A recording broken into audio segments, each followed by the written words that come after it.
So with this, I'm just going to, because they're basically clean, dry surfaces, and it's just an easy way. And the weight is just almost inconsequential, although you can still calibrate off it. So yeah, you can zero out the scale there. So it kind of that way, because it'll just sit on there. So.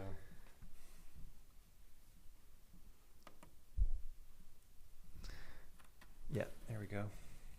Okay, and so so we're putting the nutrients into the Syrah. We have 145 pounds of Syrah. And what was our estimated pressed volume? The estimated pressed volume for the entire 645 pounds was 42 gallons or 44 gallons. I think it was 44 gallons. And then we'll have we'll rack it so it'll go lower, but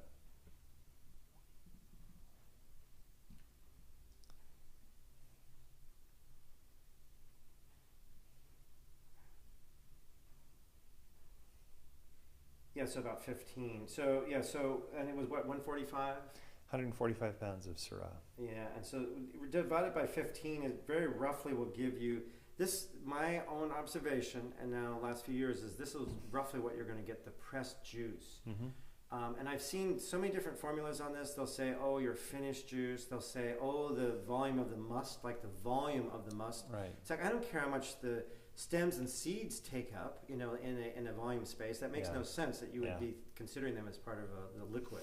I just want to care about the liquid, because that's where the volume of the must is so much higher. Yeah. Volume it's roughly 10%. I mean, you divide it by 10, so it'd be like 14 and a half gallons would be the volume of the must, how much it takes up. But you would never adjust to that. So I've seen different literature. So for me, just logically, it would be how much juice do you press off when you're going to press it? And it's probably a little bit higher than that, the actual juice that's present. Mm-hmm. But that's where the action is going to occur, is the liquid that's in the must. Yeah. Right? That's where all the action is. It's not going to be in the stems or the seeds. There's a little bit of interplay, but mainly leaching and things. But so anyway, so basically then it's about, so it says 9.6, so we'll just say 10 gallons. We'll bring it up a little bit, because when you press, you don't always get all the juice out. Mm-hmm, so there's about 10 gallons of liquid that's there, and that's what we're going to adjust, because that's where the activity of the yeast is. Okay. So and now there's certain formulations that say like 1.1 grams per gallon. Well, since you haven't had any H2S issues, which means that there's no nutrient deprivation at this stage, even though the temperature is not as high as I'd like to see it, it's only around 72. Then let's just add 10 grams, so 1 gram per. So if you want to measure that out. Why don't you measure it out? Do you have like a spoon? I don't have one down Oh yeah, here. usually I have a little spoon, like just a little metal spoon. Should I just run upstairs and grab one? Sure. Just, you know where they are? I just have like a teaspoon, and then I just it's that. You know where the spoons are, right? Yeah. I'm gonna punch the must. Yeah, just for the Syrah.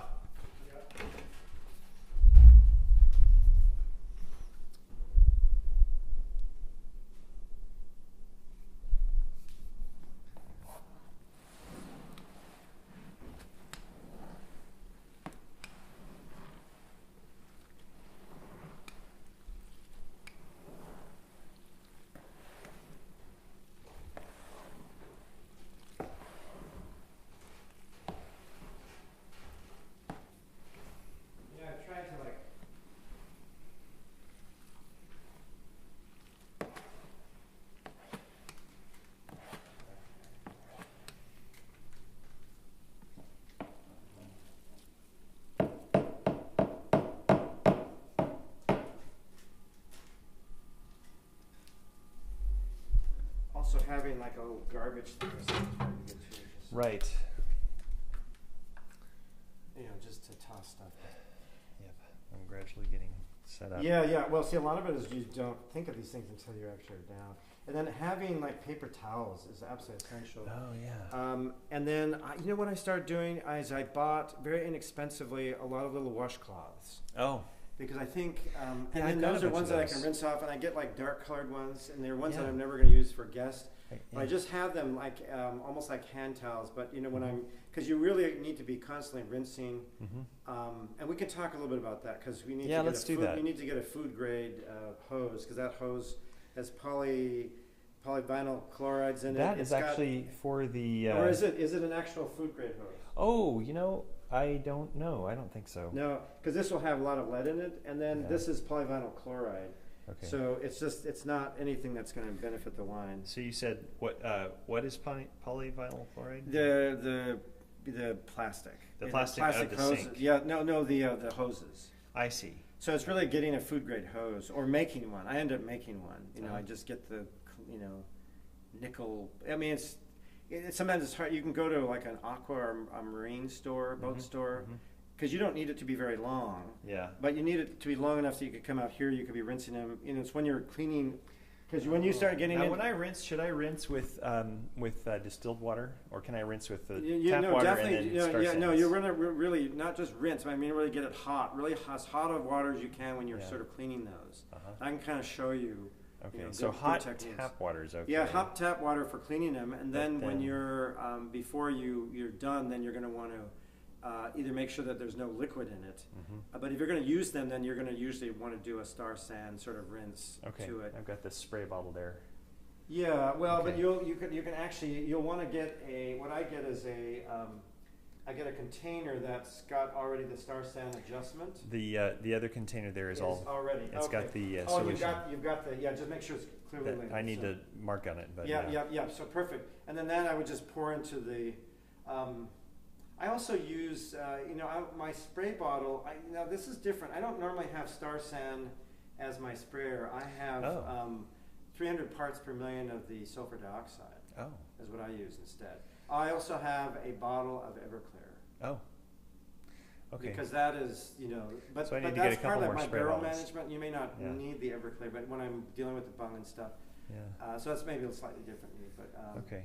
All right. Yeah, so it's a little different philosophy. Back to it. All right. So now we're going to put in. So I'm just going to put in 10 grams. See if that's going to stay here. It'll tip back and forth here probably a little bit, but there we go. So it's only one. Well, maybe this is going to be. Oh, it's 5. Okay. Try not to make a mess. Because then the yeast will take over your house. It'll be on every surface. Actually, really? That does actually it does actually happen. Yeast? How does it do that? How do you take over the house? Well, it's So we're at 10. Oh. Just tap that off there. How does the yeast take over the house? Well, it just starts coating surfaces. It's kind of microscopic, but it started to happen in my basement, and then I dropped the temperature down, and it kind of went away. But oh my God, that's wild. Yeah, it's. So the task now is to sprinkle that yeast nutrient across the top of the must, and then just leave it alone or punch it down? Yeah, no, you'll definitely want to just mix it right in. Now, some people might hydrate something like that. Here. So if you can sort of expose it just a little bit there. I did a punch down. Yeah, so maybe do a little bit more, just so that it's just because it immediately floats right back up. Okay. Just kind of in the middle, right in the middle, just a little bit like that. Just so we can get some liquid right there, and then I'll just, okay, so that's good. And I'm just gonna, okay, so now what you wanna then work that in, now just carefully, just kind of, yeah, just really get it right into the liquid, and just bear in mind that you're gonna want this to spread around as much as possible. So, and I'm just gonna toss this. Okay. And what is that yeast nutrient specifically? Well, you'd have to check. I don't know. This is not labeled. Okay. It's just called. If you go online and look at a product called Fermate K, and that might be what's in here, although they probably would have labeled it as such. Again, that's going to have things like yeast hulls that are part of cultivated yeasts. That I don't know if it's the casings or exactly what it is, but in fact, I have some here. We'll talk about that in a second, but. And then it's got the DAP, as I mentioned. It may have a little bit of nitrogen. What do you think? Is this good enough? Yeah, I think that should do it. That should do it. And then we just cover it back over and we're done for now, right? Yes, yes. Okay. And so when covering these here, make sure that there aren't any creases like that, because the bugs will actually, they'll find the spots. Oh my. Now, you don't have a lot here, but when you get a lot, which may happen, the cooler, as soon as they start smelling this. But I found that if you have a choice, do all your fermentation in a basement if you have the choice, because of course you're having to move things up and downstairs. But I find that the CO2, is denser than ambient air, and so it tends to just flow out, and it's bringing with it all the aromas. And so I find, just like upstairs, no one had any idea that you were fermenting wine. They couldn't smell it. And when I was in my condo, or you go to someone's house that are fermenting wine at that same level, it's just, you walk in and the yeast and those smells. I love that smell. I'd like for the smell to go upstairs. Yeah, but then you'd have the fruit flies and other things. I think why we don't get many fruit flies in basements is because of what I'm describing. I see. Is my theory, but I think it tends to make sense. I think. Okay. So anyway, so that's good, and then you're going to do the same thing on the other batches. And I guess you divided those roughly by a third, then. Just visually. Yeah, no, that's a great way to do it. And so then you just go and look at the formula, which was 600 pounds. No, 500 pounds. Divide that by 3. Well, actually, it's easier. Maybe just say 500 pounds divided by 15, and then divide that by 3. Because 500 pounds divided by 15. So 500 pounds divided by 15 will give us the estimated pressed volume of juice. Okay. And you already have this in your notes, I know. And that's like the 33. So 33 divided by 3. So each one has about 11 gallons of pressed juice. You could say maybe 12, because some of it stays in the skins and when you press it off. So you could say 12. So 12. And then 12 grams of so 12 grams of the yeast nutrients, and done exactly the same way. And only once the bricks have dropped by a whole third from where they were when I first got the must. Yeah. Yes. Okay. Yes. All So right. they're not quite there yet. I would expect that they're going to be there. Now, their temperature hasn't gone up as much either. Okay. So they're definitely fermenting at a little slower rate, which is interesting, right? I mean, you use the same yeast, you inoculate it at the same time.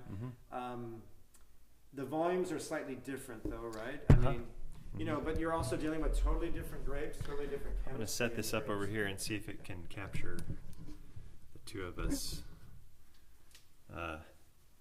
just chatting a little bit about this whole thing. Yeah, I think it will. So Don. Yeah. So So here we are. No, we're at about let's see. Today is Saturday. I brought the grapes home a week ago today. A little like in the evening of last Saturday. So it's been a whole week. What are the next things that I'm going to add the yeast the yeast nutrients probably tomorrow once the bricks have dropped by a third in the other containers. And then what comes after that? I would just continue punching down 3 times a day. Yeah, and then really smelling it, making sure that you don't you don't have any silver rotten egg smell, and just making sure that the bricks continues to drop. It's going to really drop very rapidly. It'll drop like 10 points in one day. Oh. I mean, because these are like, and particularly now you're fertilizing it, so that now they're really going to be healthy, and they're multiplying, and they've got maximum bodies right now. Yeah. So, but then they will start to fall off and just start dying. So am I going to need to add any additional? Most likely not. But if you start to get the hydrogen sulfide, that means that they're straining on nutrients. And so that you will, it's not that they're dying, I misspoke earlier, it's that they're straining on the nutrients. So they may start to die as well, but it's just that they start emitting that, and you don't want that to be emitted. And we can talk about what that can cause, but that's maybe another conversation. So the once, you were saying before, once the bricks gets down to about -5 or something, -4. Yeah, actually right around 5. +5. +5. Okay. Yeah, so 7.5 around is at +5. yeah. So I believe in a philosophy of co-fermentation of the malolactic bacteria, and there's some thought on whether that's good or bad. You have very healthy grapes. It seems like healthy ferments. If you didn't, you might want to wait until you're all the way down to complete dryness, like at -4 or something, and then maybe even press it off into your into your other containers, and then add the malolactic, the malolactic bacteria, because that'll be the next major add. Let it go down to just 5.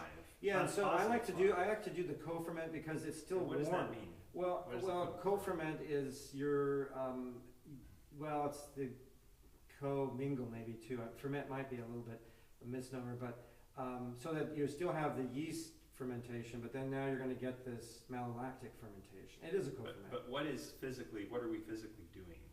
So the malolactic, somewhat limited. I basically want the juice is warm. Yeah. Right, and it hasn't really been altered. Malolactic fermentation is starting anyway, whether you started or not. It's actually microscopically already starting. Okay. It's kind of always competing, but I think mainly it's because you've got the temperature there, because it's still really warm. Because as soon as the fermentation stops, unless you put it into a warm room, then the malolactic bacteria will start to activate even on their own, but they will move along fairly slowly. Okay. I just like to get them going along sort of before fermentation is done. I want to get them going as soon as possible, and I want them to get through the malolactic fermentation process as soon as possible. Okay. Because you're really not going to be doing you will be pressing your juice, but you're not going to be inoculating it with the sulfur dioxide until you're done with the malolactic fermentation. So when we get to 5 Brix, what do we do? So you had already purchased some frozen of this bacteria. Okay. So you're basically, and I believe it's enough for like 60 gallons or something. Yeah. So, and it's a very small volume in this kind of a little metal pouch thing. So you're going to have to kind of look at it and carefully figure out, well, what percentage, should I, it's a very small amount, but you can figure that out. Yeah. Proportional. And then you basically just stir that in, just the same way that you sort of did 5 here. Brix. At around 5 Brix, right around 4 Brix. And what is it, and what does it do? So it's this bacteria that has been specially cultivated that will efficiently convert and this is the natural process that's going to occur over time, whether you do it or not, because these bacteria are present in nature, they're present on the grape skins, and they're already in the must. And a lot of them were killed when you added the sulfur dioxide early on. Okay. So we're going to actually add the cultivated version. But the sulfur dioxide at this point they added early on has already been bound or volatilized. So you have virtually no protection in that regard on that, but nothing that's also going to kill anything. Yeah. So this is a good time to now maybe introduce this. So the main reason I'm doing it around 5 Brix is because, is there a fruit fly? Yeah. Yeah, well you'll see it. Yeah. And the main reason is because it's warmer. And I also want to get an early start. I want it to get going so it'll finish faster. So we add this frozen stuff, and I've got it right here.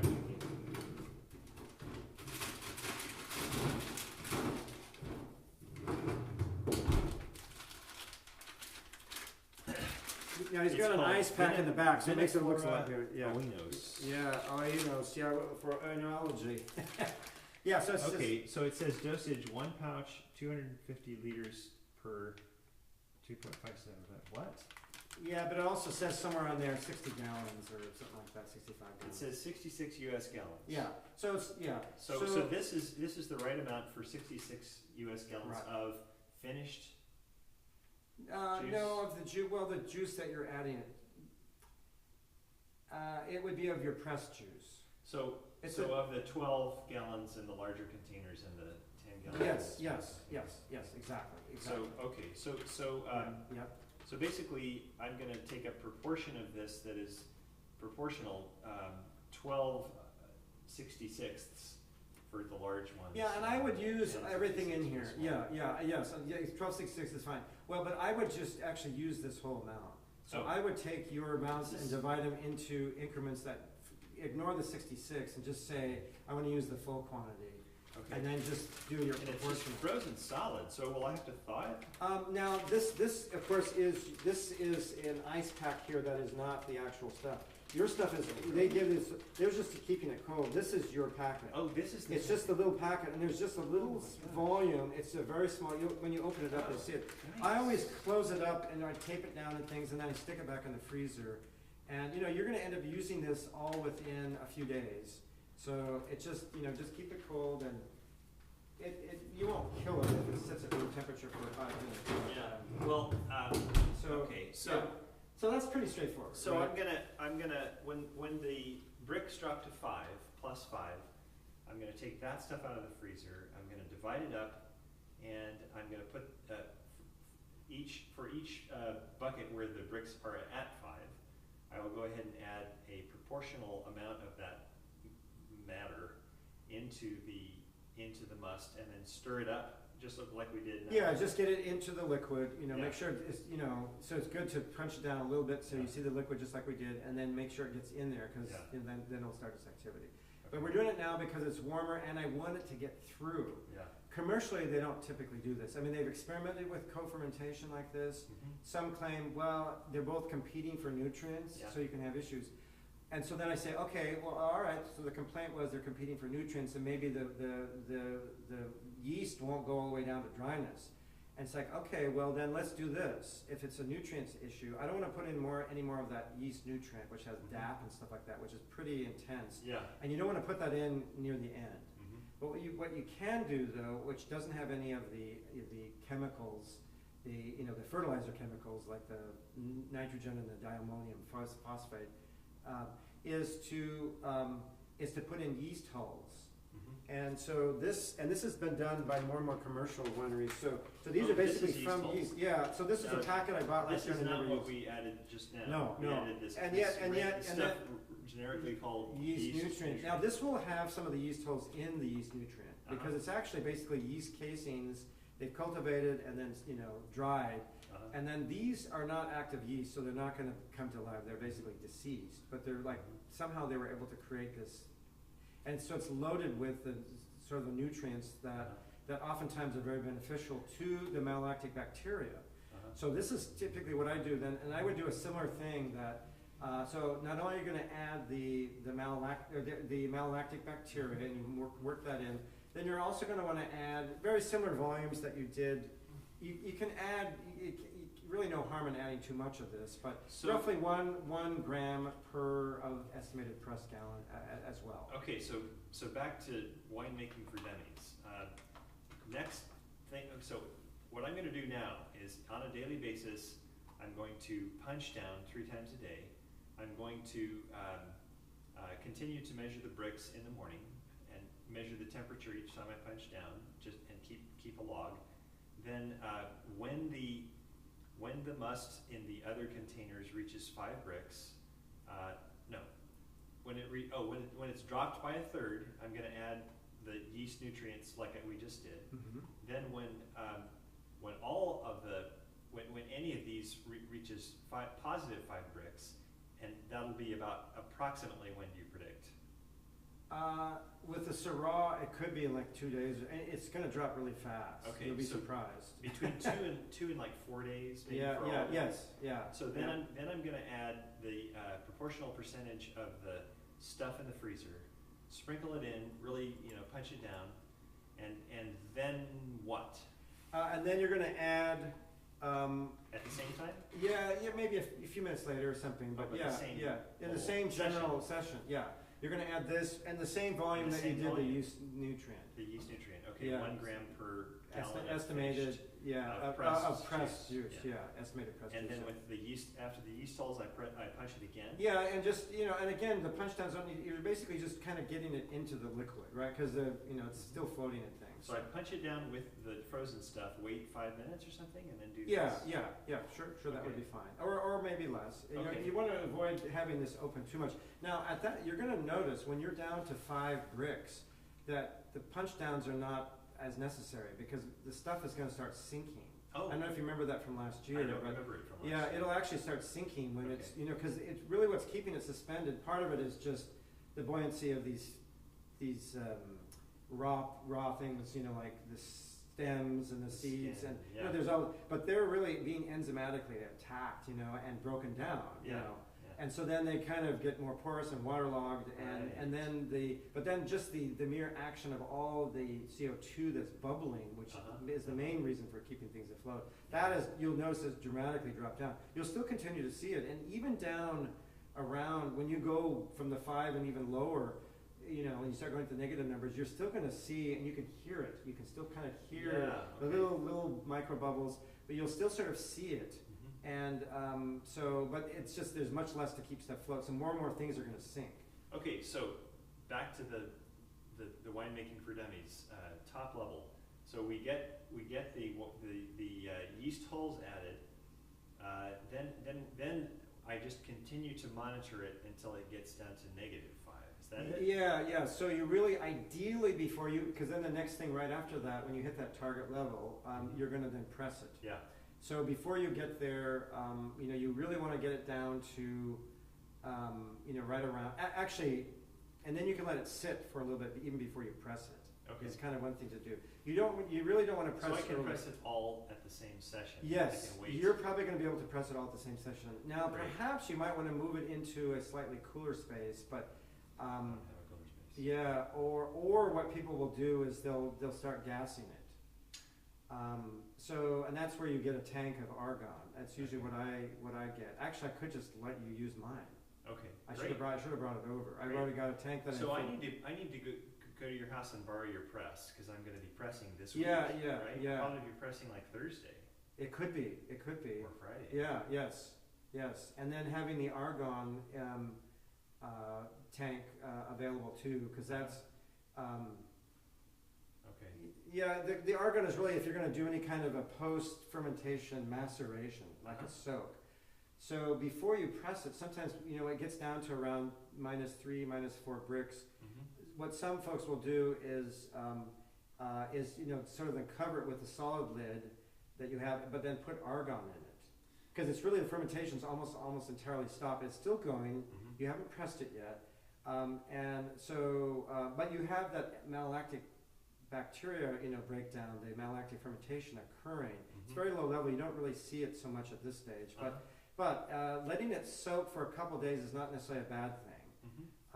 And then, because then it'll completely. So once finish. it gets down to -5, you say I should put Usually argon gas in it and cover it. Yeah, for just a couple of days, maybe just for a couple of days before you actually when press you say it. cover it, would you mean just putting the food grade lids Yes. back on? Yes. And it's not an airtight cover. No, it's not an airtight cover. Okay, But it's close. Just more You wouldn't want to close. ferment that way, because then you're not getting enough oxygen that the yeast need in the primary fermentation. So that's why we don't use them in the. And these breathe. This keeps the fruit flies out, but it also breathes right through them. Is why. Yeah. So, but anyway, that's one use of the argon. Then there's some other uses for the argon, but. You're not doing oak barrels yet, so that. Any final comments before the end of this episode? Yeah. So what you need to do though is you need to go online and you need to purchase right away, because it will. And hopefully they have the supply.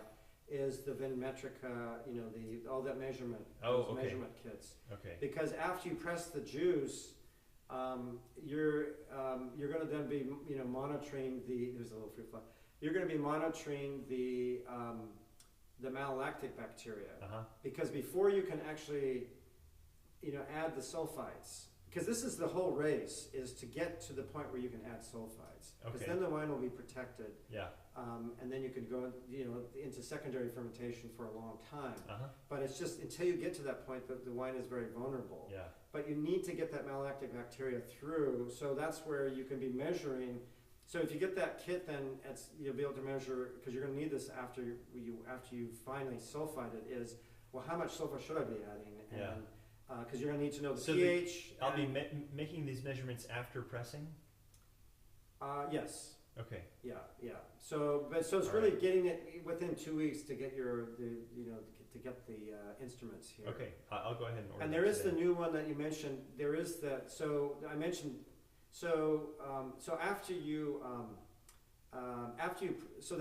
press it, then you're going to have it in your plastic 5-gallon carboys. Yeah. And then that's where you're going to be, waiting for that malolactic bacteria to do its conversion piece. Uh-huh. There's a way to measure that. It's either that chromatography method, you know, that has Yeah. those green sheets, or Or this new device. kit, Yeah. which is I've not worked with that yet. I'm but going to go from ahead and get it. Vinetrica. It's not. Yeah, not so much you more. get the one that's going to measure the pH, TA, the free sulfur, the SO2, as Yeah. well as the malic acid. Okay. It's like the $500 one, I think. Yeah. It's now up to 529 or something, which is a lot higher. Well, actually, they've never had the all 4 in one, so. But it's absolutely well worth it for the hobby. Any final comments? No, I think I should do it. All right, I'm going to shut off the video. Thank you, folks.